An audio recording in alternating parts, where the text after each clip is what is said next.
Welcome to Education 688. I am Dr. Benoit, and I am so happy to explore methods of teaching the academically gifted with you. So this is a 7B course. It goes very quickly. This overview is intended to review the overall course structure as well as some of the resources that are provided. And I'm also going to go over the two main ways that you receive assessment through the course. So I'm going to try to keep it as succinct as possible, but I do want to make sure that we cover these highlights. This is my view of the course. So yours normally is going to look more like this, much cleaner, but I'm not used to seeing it that way. So just to make sure I don't miss anything, I'm going to go ahead and just leave it in my view if that's okay. So if you look at the way the course is structured, you can see that the top portion of it is going to be sort of like our home button here, and then each week has its own little tab, okay?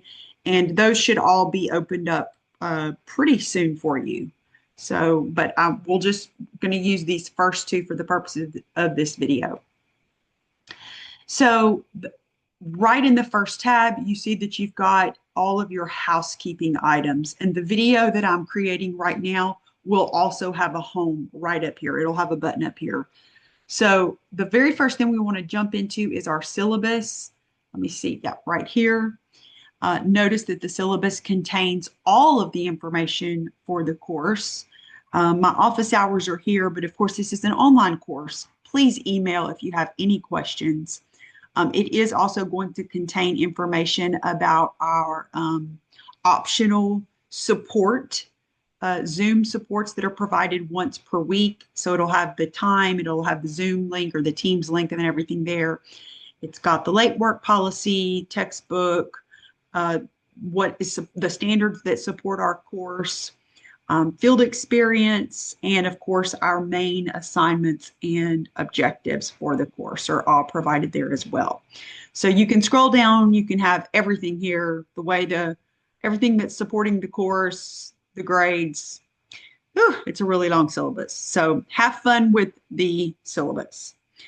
I have pulled the salient parts of the syllabus out that I think you're going to need immediate attention on. One of them is our textbook information. And so that's right here, and it tells you what the textbooks are. There is a required textbook, and remember we use it for 686 and 688, so you should already have that one. Also, it is going to have the recommended textbook. This is one that I highly recommend, guys, highly. Like, I typically don't say that. I'm usually like it's supplemental. In this case, I actually have specific readings for it for every chapter, and it's a practical book. Like, it has a lot of practical worksheets and things that you can immediately use. So I definitely recommend that you get it. If you do not want the red shelf version, please make sure that you opt out so that you are not charged for that. And these directions walk you through how to do that. There's some other things here for ISBN and all that kind of stuff. So definitely check that out. It's also going to be on the syllabus as well. Okay, so it walks you through that piece. Textbook, very important. The next piece is course calendar, which I think I just had pulled up for you. Yep. And of course, when you see this, your dates may be a little bit different because this video might be, later, might not be this semester. So I have just essentially pulled all of our learning together at a glance so that you can see what readings you have each week, what your projects are, and when everything is due. So that's just kind of an easy course calendar at a glance. All right, and let's see, moving down, this is a little bit about me. So check it out. It is just a little overview of who I am. You might have seen this before. I have it in a couple of my classes. I try to update it every semester, but sometimes I do forget. So it might be a little bit old, but everything here is clickable. So you can learn more about my family. You can learn about my dog.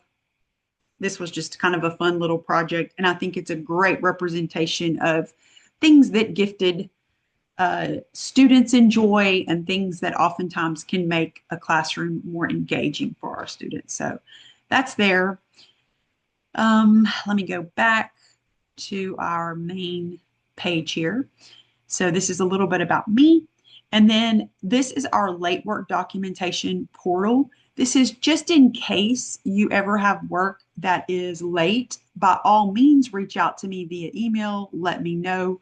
But this is where you would actually put your documentation. So your doctor's excuse, your obituary, if you have a wreck or something like that, and you're just trying to substantiate why that work is late, why you don't have it done. This is just a really good habit of practice to provide. Don't make a teacher or a boss ask for documentation. Be upfront in providing it for them. So this is just a place that you drop it in there. I always communicate with you via email. Some of you, that's your best way to say, hey, I've been really sick. My child is really sick and all this, we've been having to go back and forth to the doctor or, whatever.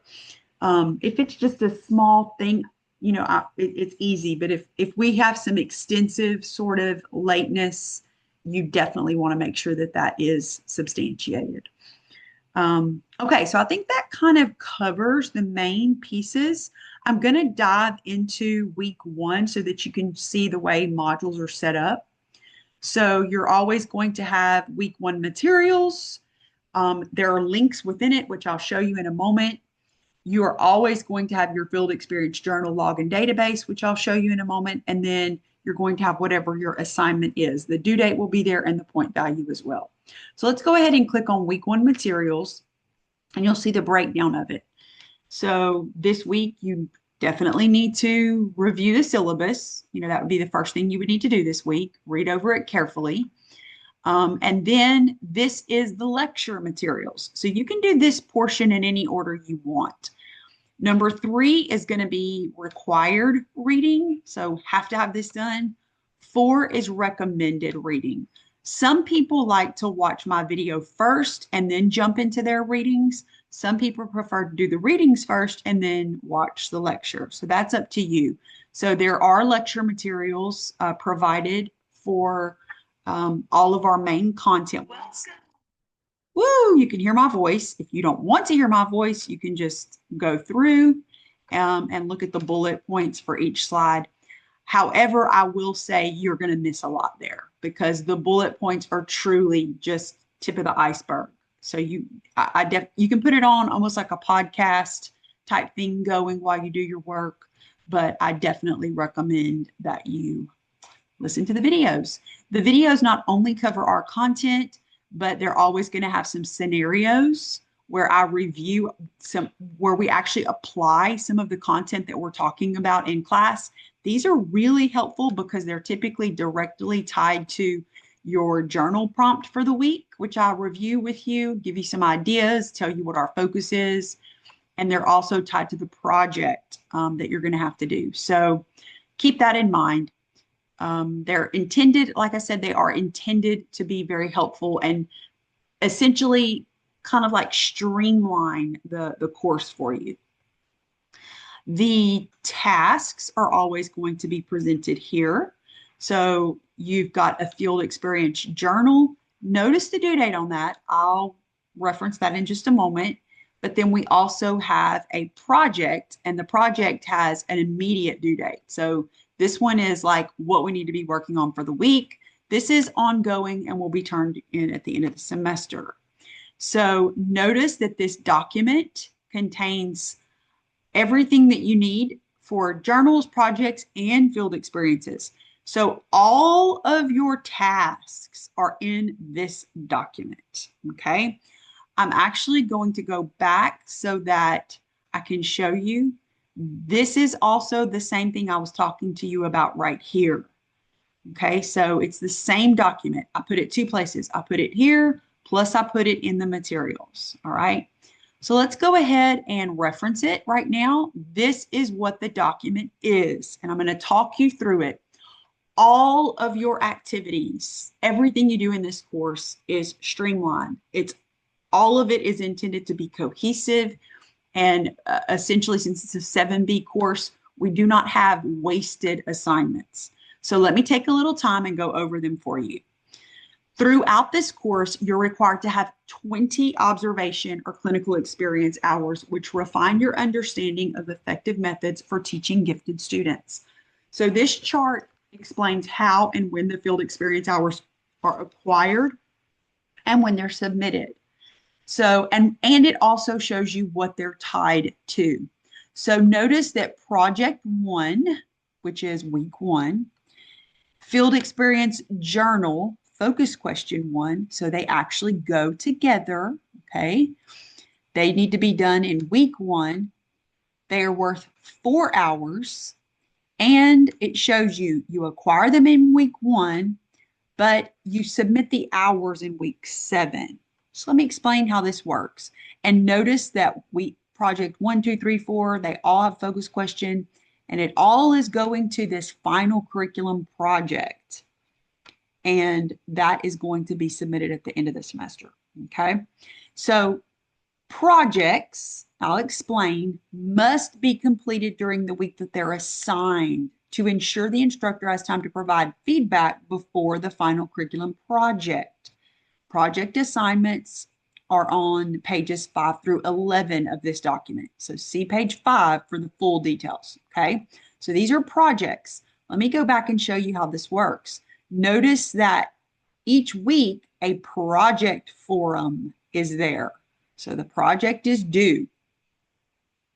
Field experience journal prompts are something different. They're not the same as projects. So those are going to be on page 2 through 4 of this document, which I'll go over in a moment. They are aligned with the specific weekly learning outcomes. They're intended to be done at the same time as your project. However, because you don't turn these in until, notice, week 7 up here, you're allowed to complete them in any order you need to maximize your learning and meet the demands of your personal schedule. So the specific requirements are start on page 2 for the field experience journals. So let me explain how the scoring and submission just for the field hours work, okay? You complete each field experience journal prompt. Students, you should submit them as one document in week 7, okay? This is the record of field experience. It's just like what you've done before, and it's already semi-filled out for you. And, oh, it says 15 hours. Sorry, should say 20 hours here. And if you are a MED student, so let me put this here. Let me make this change now. If you are an MED student, submit your 20 hours into Watermark, okay? If you're not an MED student and you are just taking the course to receive your add-on certificate, you already have a master's, you're just taking the coursework, you're not required to do step 3, okay? All of these steps are going to be covered again in week 6 and 7, all of them again. So I'm just telling you about it up front so that you can know it's coming and you can keep track of it. So now remember, let's go over field experience journals first. Remember, field experience journals do not have to be submitted every week. They're going to be submitted at the very end of the semester. Each week, you have a specific prompt associated with your readings and the project that you have to turn in. These should be used to formulate entries for your journal. So they're submitted again in week 7, the very end. They should be 300 to 500 words. They should be double spaced, Times New Roman. Again, it's one document. They should use professional writing. So think about APA style.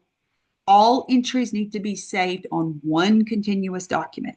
So I've already given you all the prompts up front, and I've already put the little Easter eggs inside of it. So if I want you to read anything, I've provided it here for you. So just check that out. I recommend reading through all of them at the very beginning because, again, you can do these in any order that you would like. You don't submit them until week 7. They are intended to pair well with the week's readings and projects. However, you're allowed to do them in any order. Notice that they are worth 10 points. Each one is worth 10 points. And so if you do them with fidelity, you follow the guidelines, you stick to your prompt that you're supposed to stick to, you get those points. All right. And this is the Field Experience Journal rubric. So this is how you're scored, and it essentially goes over it. Focus on prompt, development, use of evidence, and then, of course, your conventions of language. So all the directions cover. If you're doing what the directions tell you to do, you're going to be doing well on this rubric. Check out the rubric. All right, now let's switch to field experience projects. These are the things that you have to submit weekly. So these are the things that are due weekly. So you get to pick, are you on the blue or are you in the gold? So blue are for graduate students who are currently teaching full-time in a classroom. So you are a teacher of record. You have your own students that you can use. You might be teaching in a regular ed classroom. You might be teaching in a gifted setting. Either way is fine. So, but if you are a teacher, you select the blue. If you are a graduate student who you are not currently teaching full-time, you will be completing the gold projects, okay? So there is differentiation here because I know that you all have different needs and you have different ways in which you can apply the context. So for each week, you've got a project number. So week 1 correlates with project 1. It tells you step by step what to do. And I also have linked any resources that you will need. Please let me know if any of the links don't work. I've also provided exemplars throughout that you're welcome to look at. Project 2 correlates with week 2. We go through, and of course, there are going to be resources provided again. Let's see. There's an exemplar here. There's a differentiation chart up at the top. All right. And just in case there's if there is something that's referenced on one side and you don't see it on your side, check the other side. It might be there. Like, for example, I'm not sure, Blue Team, if you need the differentiation chart this week or not, but it's provided for you on the yellow side. So if it's not on the blue side, just check it out. Project 3 correlates with week 3. You do not want to get behind in these projects. Let me just give you a heads up. You do not want to get behind in these projects. Project 4 it correlates with week 4. And then project 5, and it is correlated. Project 5 is intended to correlate with week 5. It is not actually submitted as a project. It's only included. So keep this in mind. Notice that all of these projects, you are working to put it all together in a final project. So that's why you don't want to get behind, and you want to do good work every week so that your peers and I can give you some meaningful feedback. So here are the full details on the final project. It's linked here so that you can see the rubric and you can see how to put it together. There is also an exemplar provided for you. And here is a brief overview of what you will be doing. So you actually have some choice. You can either do a paper or a slide deck, either one. And the projects every single week are intended to build to this cumulative presentation, this project that you're going to provide. And it walks you through the sections, the rationale for each one, and ultimately, this is how your field projects are graded each week at their 20 points. Walks you through how you get those points. So this is how you're graded each week on your projects. And then, of course, the cumulative rubric, I already showed you, it's right here. And that's going to be week 7. You submit all that. You actually start working on it weeks 5 through 7, and you put it all together there.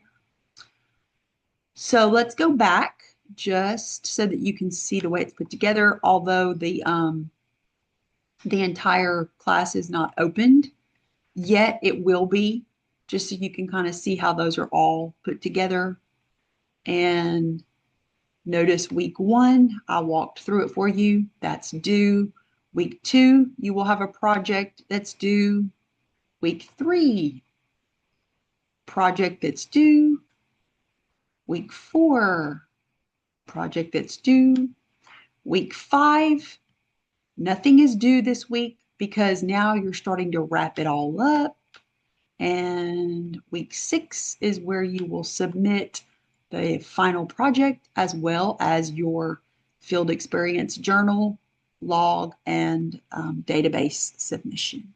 So one last note, we just switched to Canvas. So if anything says Moodle and I haven't already put it as Canvas, please know that I mean Canvas.